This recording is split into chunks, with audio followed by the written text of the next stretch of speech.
So, we continue with rational decision making. People try to maximize their value. Value is the same as benefit, is the same as utility. When you maximize subject to a constraint. Typical constraint is money.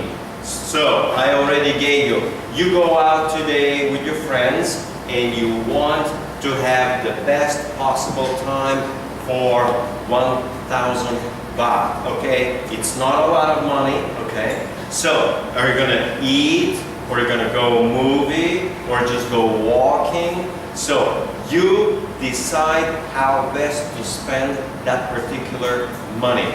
The more general term here is resource. You have a specific resource. The resource may be time, okay? The resource may be, in your case, a particular laptop or a particular mobile phone. So whatever your resource is, maybe you want to go on the beach and you get only 1 liter of gasoline in your bike. You're not going to be doing a lot of riding. So you have resources which are limited. Money, time, gasoline, okay? And you want to get the best possible value, same as utility, same as benefit, okay? And you try to do the best. The best means maximizing. So to maximize means to get the best value, okay? Usually, a lot of decision makers, whether it's managers, are not as, this is like perfect model. This is like what it's supposed to be. But in real life, it's not like that. In real life, there are other models. Another model is bounded rationality. And I already explained last time, I remember, you make a decision, but you don't know and you don't have all the information. For example, I'm thinking of going from here on a vacation to Cambodia or Burma, but I don't know which one is better. Or maybe I should just go to Malaysia or Singapore. And here, the answer is I don't have the information. I don't know which one will be good, which one will not be good. So that's a bounded rationality. People don't have full information. Next one is satisficing. And satisficing means, well, just get it, go somewhere that's going to be good enough. And one of my friends is saying, oh, don't worry, you're going to love Singapore. Might not be the best one, might not be the perfect one, but it's a pretty good one. You're going to enjoy it, okay? So I said, okay, I'm going to go, let's say, Singapore next month. Escalation of commitment. Sometimes when people make a mistake, when people make especially the wrong investment, the wrong decision, they want to stick with it. And by sticking with it, we have, first of all, to stick with it means to commit, to be committed.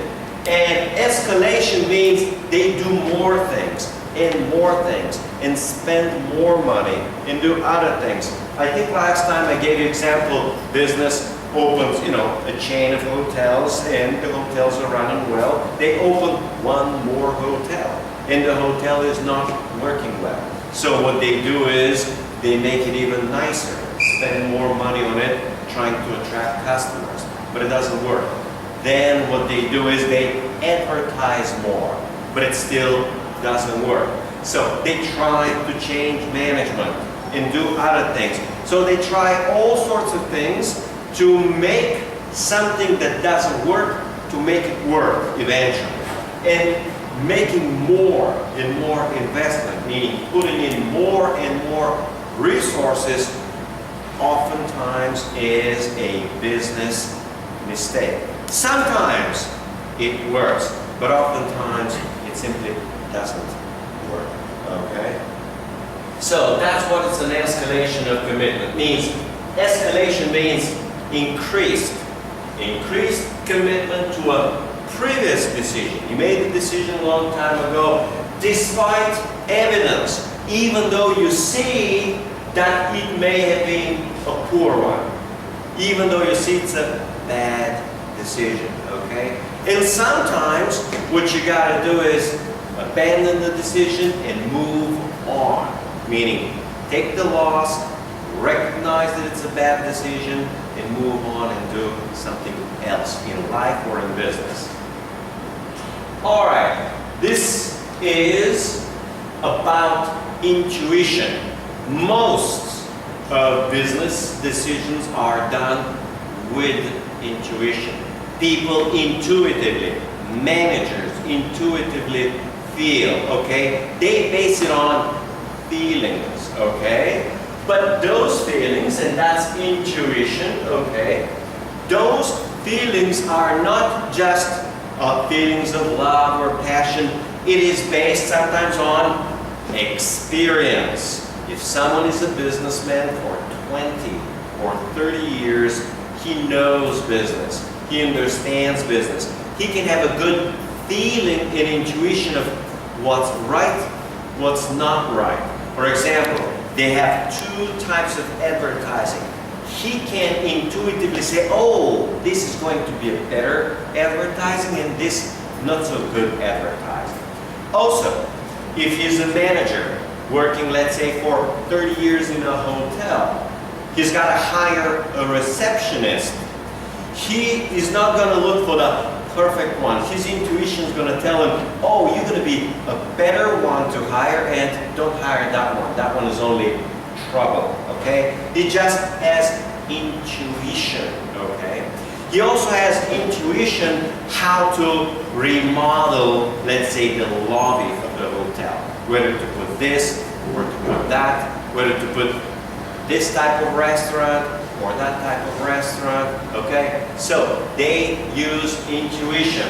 So you got a number of different ways in which intuition works. Yeah, in this particular case, 5 different ways. And we can begin, let's say, with cognitive-based decision. Cognitive means based on knowledge. So managers make decisions based on skills, knowledge, and training. So they already know. Someone running for 30 years restaurants, he already has plenty of skills, okay? He already has plenty of knowledge, already has plenty of training, okay? In a sense, I'm running and teaching a lot of this course on intuition. Why? Because I don't have big, deep understanding of the subject.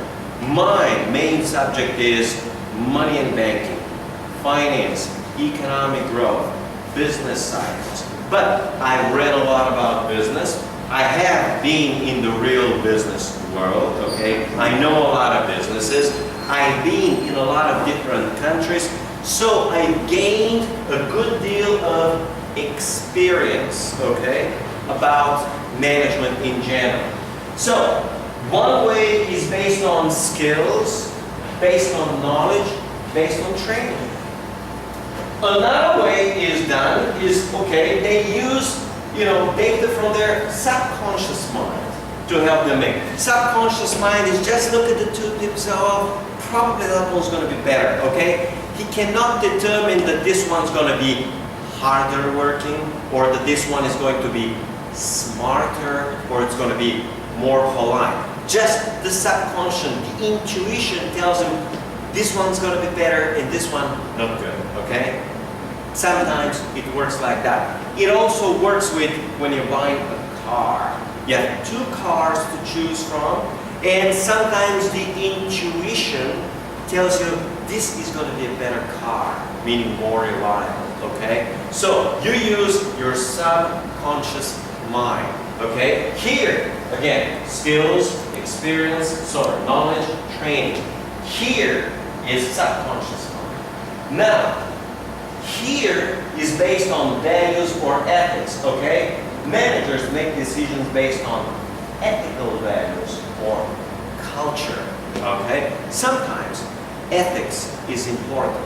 Sometimes they make the decision or the right decision, okay? Sometimes you may have, let's say you gotta choose two women to work, and you're gonna say, okay, that's the one with a little baby, and she has no husband, and she got no job, no money.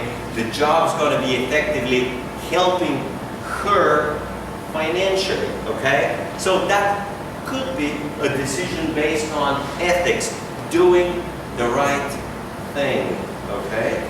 So sometimes people base it on values. Okay, this is the right thing and I'm gonna do the right thing, okay? Based on, even though it might not be the perfect business decision. Next one will be decisions based on past experience. This is probably the most important factor in business decisions. That's why they usually say that they want a manager who's experienced, that they look at your experience. And if you have a lot of experience, you can make better decisions. That's in life about everything. No matter what you do, if you have more experience, you're more likely to make better decisions. And you can use your experience to make better judgment and so on, to make better business decisions. So, experience based. And finally, managers make decisions on feelings and emotions. Yes, sometimes they do that, okay? Sometimes people have just feelings, they have heart, they have emotions, okay? For whatever reason. An example will be a 50-year-old American who grew up as a teenager and wants to have that special Chevy Corvette car or that special Ford Mustang car, okay? And he could not afford it because it was extremely expensive. Now he's thinking of buying a car. He says, oh, I can buy that Ford Mustang, I don't know, 1976 or whatever the model is, okay? And he's making a decision entirely on his feelings and emotions when he was young about something that he wanted 20 or 30 years ago. And the car might not be actually very good, okay? The car could be actually very old. 25-year-old car could easily break down, okay? It may have a whole bunch of other problems, okay? So, he will be also paying a lot of money for a 25-year-old car. I mean, your classmate's going to tell you it's going to be way better for the same money to buy a 3-year-old BMW, right? It's going to run infinitely better. It's going to be fun and all the great things, okay? But he's not using a rational decision. He's using decision based on feelings of when he was a young teenage kid, okay? So, this is all about intuition, and what's important to understand is that in business, managers most often in the real world make decisions entirely based on intuition. Number one in intuition, of course, is experience. They've seen it hundreds of times. They know what's going on, okay? They know things. They got knowledge, they got skills, they got training, okay? That's what they do. So this is the decision-making approach, the intuitive decision-making approach. All right. Types of decision making. So, what types of decisions you gotta do? And the answer, the short answer is two types. Structured and unstructured. Structured means many different things. It means the problem is familiar. You know what you're doing and you have met this problem before. You've done similar stuff. Maybe you've done the same stuff. For example, straightforward means it's easy, all right? For me, a structured problem is giving you a quiz. I've done quizzes hundreds of times. I've been teaching for 16 years now. I've done hundreds of quizzes, so it's a fairly straightforward. Second, it's familiar. I know it, I've seen it. I've been for 10 years a student myself, okay? I've received hundreds of quizzes from other professors, and then I've been teaching for about 15, 16 years. I've done 100, so I'm perfectly familiar. And then it's easily defined. I know what is a quiz. I can define a quiz. We got, in your case here, your quiz is 15 points, okay?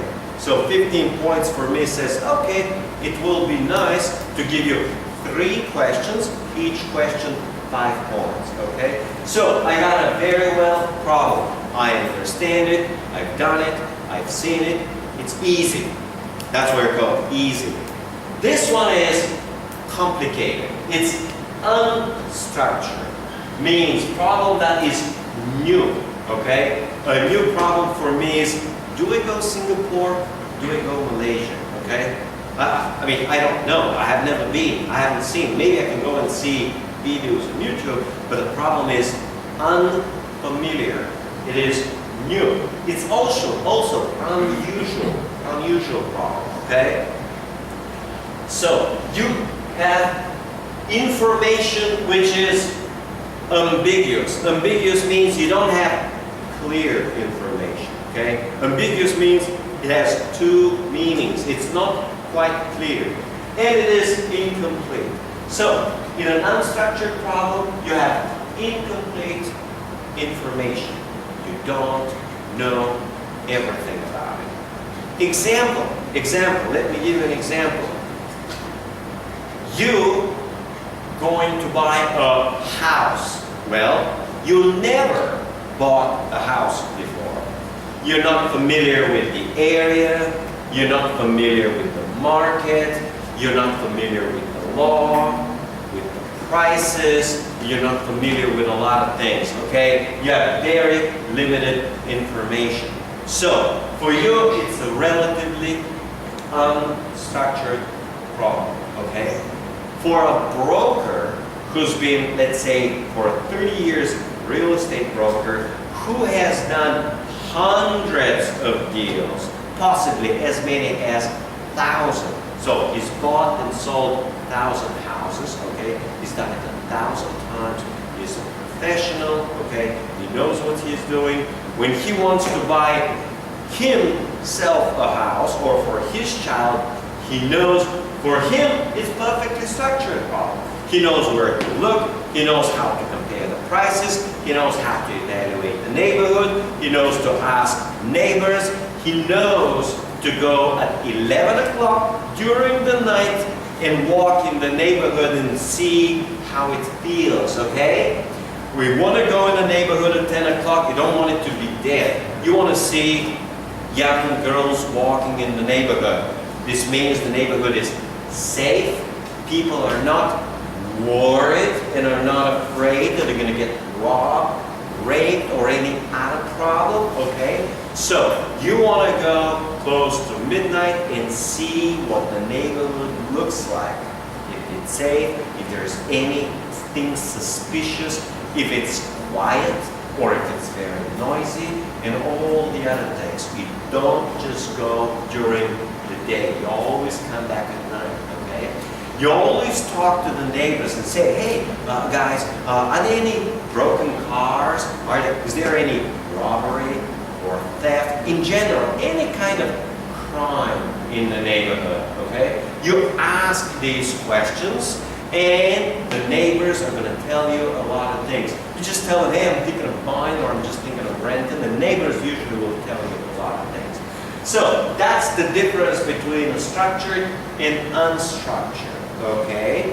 And structured are relatively easy, again familiar. These are complicated, difficult.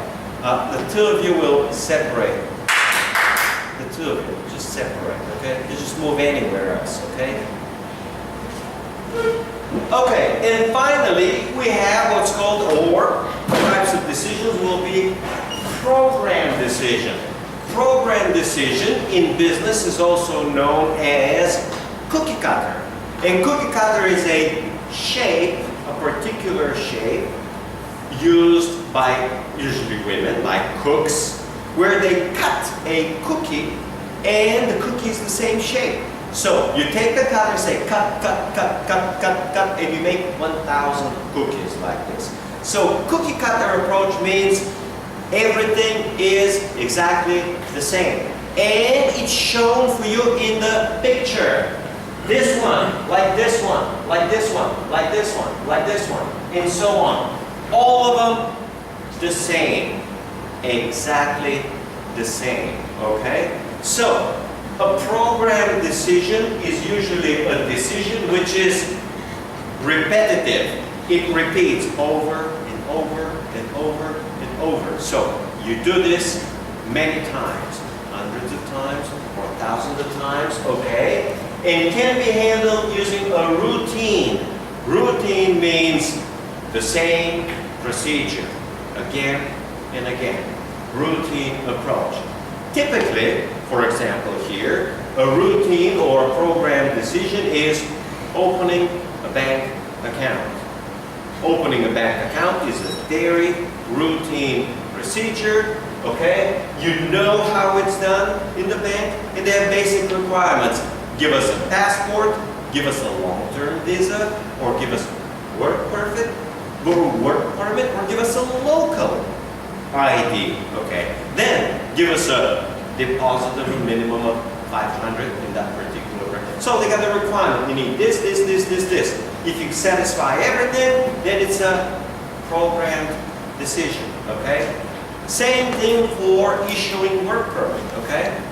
You say, give us this, this, this, this, and this. If you satisfy the requirements, meaning the required documents, the decision is issue work permit, okay? Same thing is for a driver's license, okay? So usually the decision is straightforward, okay? Usually it takes repetition, means it happens hundreds or usually thousands of times. They issue here work permits hundreds of times.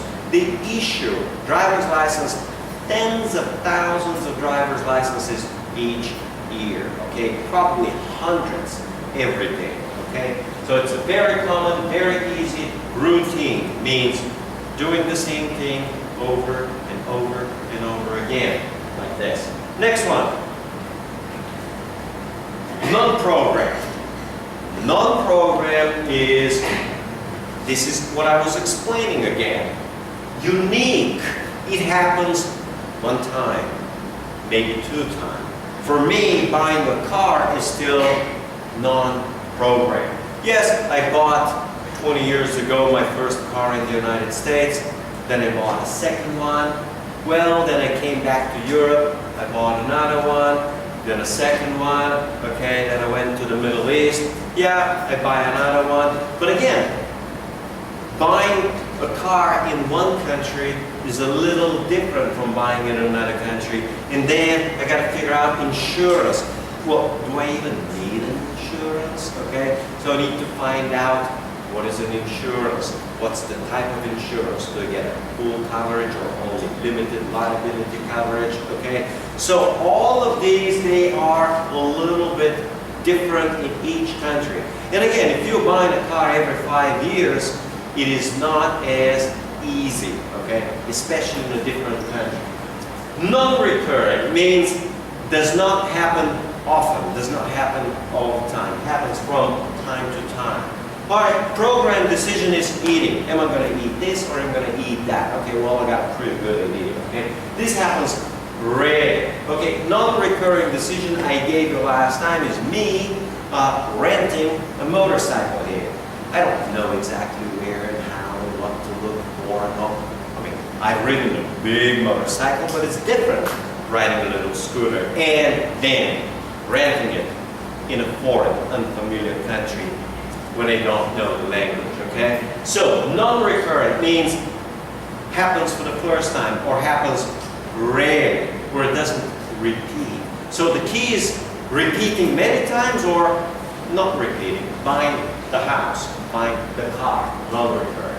And require a custom custom-made solution. So, in these types of decisions, you need a very specific, custom-made solution. So, you do it only once, you need a very special way, a special approach to do it. So, in one case, you can just do it all the time. In the other case, a special one-time decision. Okay, and now we see who handles the decisions. So, problems, decision type, and organizational level. Here, you got a type of problem, okay, and you also got the level of decision. And it's very simple. If the problem is structured, it is dealt at the low level. A low-level manager will decide for a typical structured problem. Okay? Low-level manager will decide. If it's unstructured, if it's highly specialized, okay, unstructured problem in the business world will be, for example, opening a brand new hotel on a special location, okay? It's a one-time decision that you'll have to decide. So you got, in this university, you already have 5 branches. Only the president will decide to open branch number 6, okay? And then they have to decide where, which city, or which town. Inside the city or outside the city, okay? And how big, how much area, how you're gonna get the water, how you're gonna get electricity, how you're gonna do the buildings, all right? So opening a brand new branch in a university is unstructured. And if it's unstructured, it will be a non-programmed decision and will be dealt by the top manager. So, here's a simple way to remember. If it's the more often it happens, more times it happens, the lower the management. If it happens very few times, the very high management will decide. Okay? So usually, non-programmed, non-recurrent, complex decisions will be made by top management. Sometimes the problem will be non-programmed. It will be recurring rarely. It will not be a big decision, maybe for about $1,000 US or 20,000. And the manager will decide literally in 1 minute, okay? The top manager says, oh yeah, okay, you do this, no problem, okay, fine. So he can decide very quickly. For example, they ask him, it's a one-time decision when the big boss is buying himself a car, a company car. And ask him, hey boss, you want a Mercedes or you want BMW? And he says, I want Audi, okay? And that's it. It's a 1 minute decision. That's all there is to it, okay? And it's a, I don't know, 40, 50,000 euro or 60,000 euro decision. So the big boss is buying himself a car once every 5 years. He says Audi, done deal. Okay, he doesn't worry about it anymore. It's just one-time problem. Okay, so which are the decision-making conditions? What determines different decisions? Number 1 is risk. Is the decision risky or not very risky? Example I just gave you, big boss buying himself a luxury car is not a very risky decision. Why? He's going to buy a brand new car. Well, number 1. Number 2, he's going to have a warranty. He doesn't have to worry whether the car breaks down or doesn't break down. It's no big deal, okay? They're going to fix it for him, okay? When the car breaks down, the manufacturer, BMW, will give him a replacement car. Say, don't worry, sir, we're going to bring you another car, replacement car for 1 week, and we take yours while we fix it. When we fix it, we bring it back, you're not going to see any inconvenience. The only inconvenience, you're going to give us the old key, and we're going to give you the new car with the new key. Exchange the keys of the cars. Easy, simple, straightforward. Little risk, meaning practically no risk, okay? Opening a brand new university branch is a big risk. Yes, it may work out great, but it may not work out a lot, okay? It may just fail. There may not be enough babies born in this country.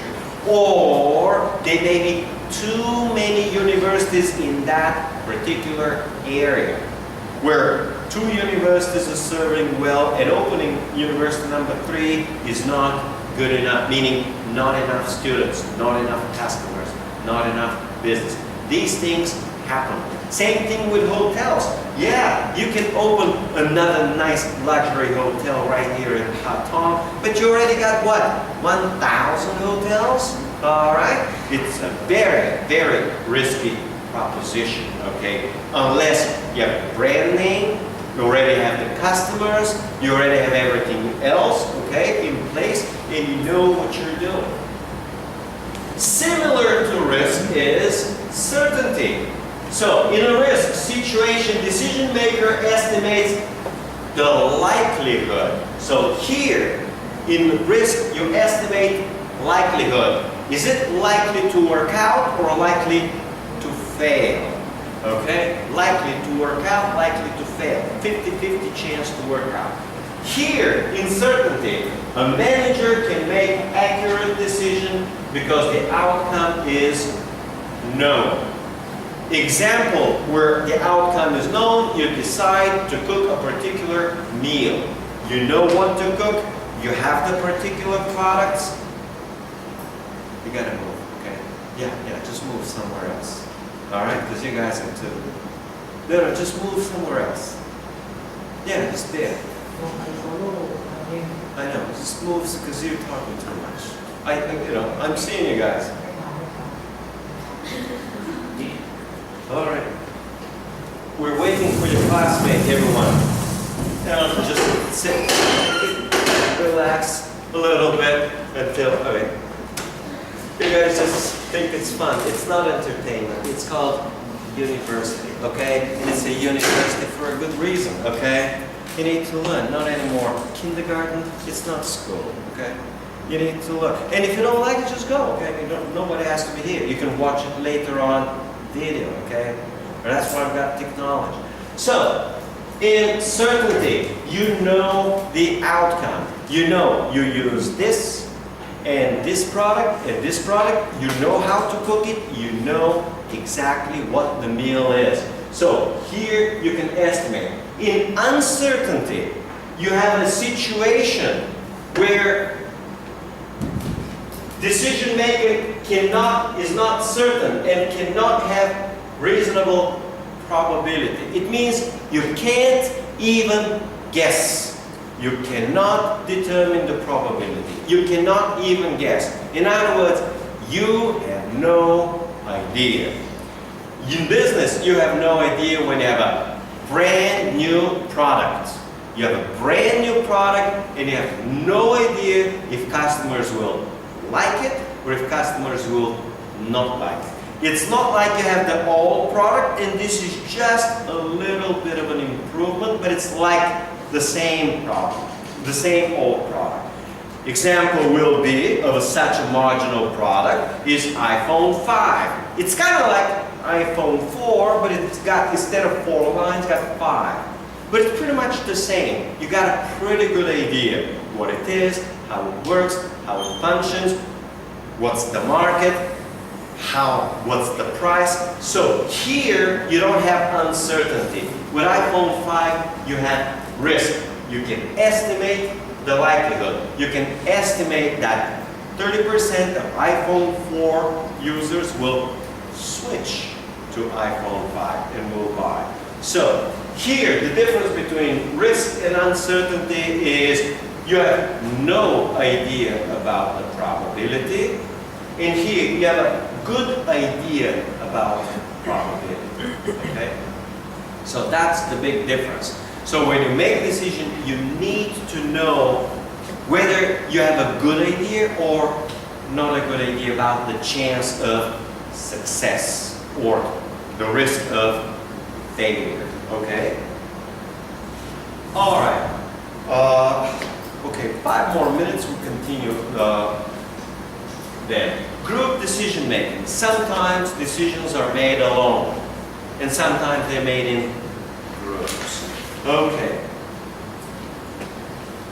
When you have a group, okay, it could be called a committee.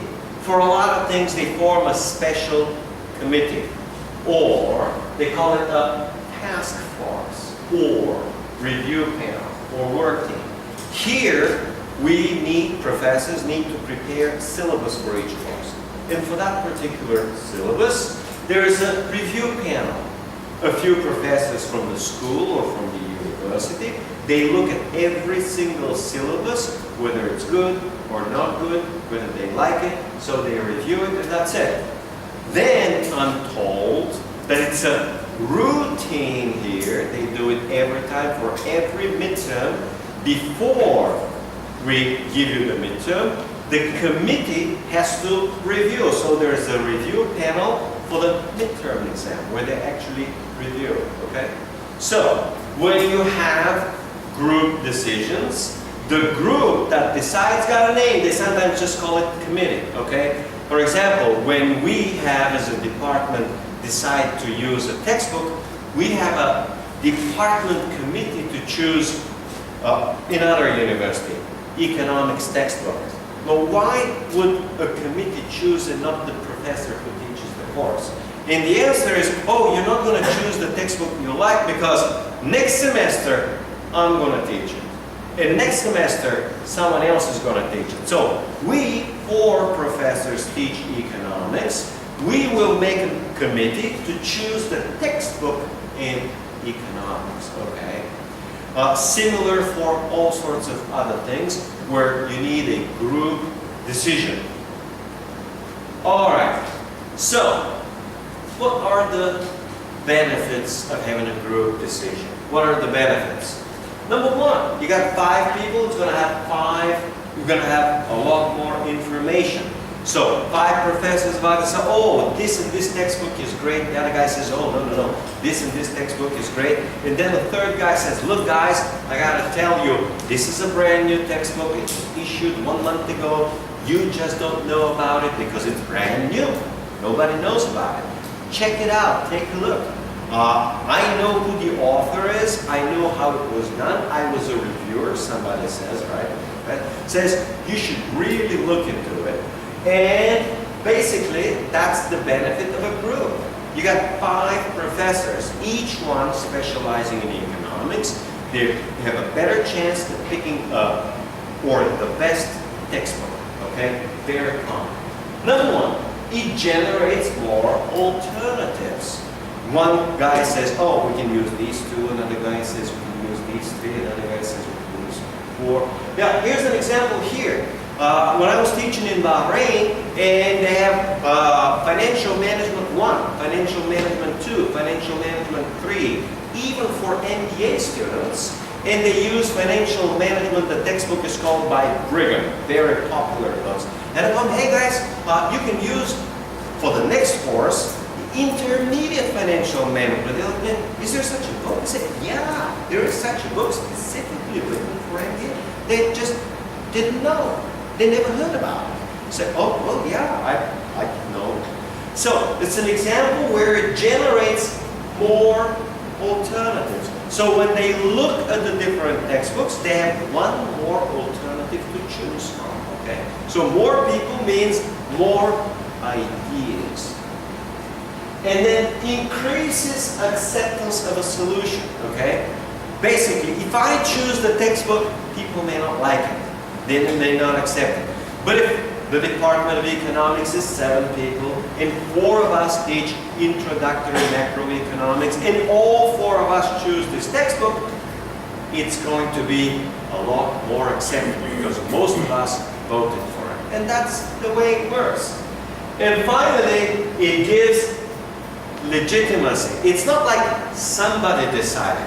It's a committee that was designed, that was formed for this. It makes it legitimate. It makes it more acceptable. It makes it more proper. So when many people decide what we want to do, it makes it legitimate. An example will be what I'm asking you. Do you want guys to be your quiz on, let's say, July 3 or July 5? And in your case, I just want to make group decision, raise your hand for July 3. Now raise your hand for July 5. I say clear majority for whatever, July 3, right? It's a clear majority. So in this case, we involve more people. Now, I have the final decision, but there's a big difference. If I just make it on my own, you like it or don't like it, which is very different from this, oh, I got 25 or 30 students who want this date, and I say, okay, it's going to be this date, okay? There's a big difference whether I just decided like that, or I got the majority of people choosing the date because they like it more, okay? It's a big difference. This is what makes it more legitimate. Same thing about the textbook, more legitimate. Okay, group decisions are not always great. Sometimes they got big problems. The biggest one is time consuming. It takes a long time. It takes forever. When somebody makes a decision, he can make a quick decision like that. Okay, that's going to be it. 1 minute and it's a done deal. When you have to have a committee, somebody has to choose who is on this committee. Then somebody has to find time. All right, here's an example. Here, the department chair or the dean cannot just hire somebody. When I was teaching at the American University of Bulgaria, we cannot just hire somebody. We need a department committee. So the first thing we do is we call a hiring committee. And a hiring committee will be usually 3 or 4 professors plus the department chair, and sometimes the dean, okay, will be on the hiring committee. So usually, let's say 5 people. And the next thing, so first you got to choose the committee. And the next thing is, we want to hire somebody. We consider we're going to make an interview, a job interview. So my story here is said, okay, we want to make an interview schedule. It takes 3 weeks just to schedule an interview. Why? Oh, I have lectures on this date. Oh, I have lectures on this. I'm busy on Monday morning. Oh, I'm busy on Monday afternoon. It's difficult to find time when, okay, so they say, oh, we don't have lectures on Wednesday afternoon, so we're free on Wednesday afternoon. They say, oh, but on this Wednesday afternoon, we got this thing. So the problem is, it takes 3, almost 4 weeks to schedule, and then once you have the job interview, it takes some time to decide, okay? Well, here's how it works where I was before. It takes 3-4 weeks to schedule one interview, then another 2 or 3 weeks to schedule a second interview. Another 3 weeks to schedule a third interview. So it takes us 2-3 months just getting the interviews done. And then we need one more final meeting to decide we choose this person or that person. It takes 3 months. It takes like forever, okay? So when you have groups and group decision making, and you hope they don't start argue about it. Oh, I like him, no, I don't like him. Oh, this guy's going to be trouble, you know. This is just in normal times, it takes a lot. Okay, usually when you have committee, there is an infrequent and inefficient interaction.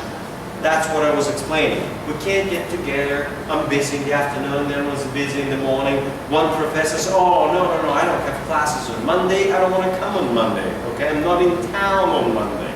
The other one says, oh, but I don't have classes on Friday. I'm not in town on Friday. So the problem is it takes 2-3 weeks just to get one particular meeting, and then another 3 weeks to get another meeting. Another big problem with committee is that you have 5 people, but somebody happens to dominate. He's got more power, or more experience, or he's been longest in the particular business. You got a particular business, he works there for 15 years, and he pretty much tells everybody. In that particular case, even if you have a committee of 5 people, that particular person will continue to decide for everybody else. If you have somebody, a minority, 1 or 2 people who decide for everybody else, there is no need for a committee. There is no need for a group. They'll just make the decision on their own, okay? So the benefit of having 3, 4 rate people, a majority is lost. And 2 more. Very big problem is groupthink. Groupthink is when everybody thinks the same. Everybody is thinking like the other person, where they quickly get to agree, when there is no critical thinking, where people are way too lazy to do their own work and they say, okay, whatever, you want this, I agree with you. Then another one says, okay, if you want this, that's okay. Basically, nobody's thinking, nobody's critical, nobody's eager to do the work, and everybody agrees on something, and that's pretty much it. So, there is no real benefit. And the final one is ambiguous responsibility, and that's another big problem.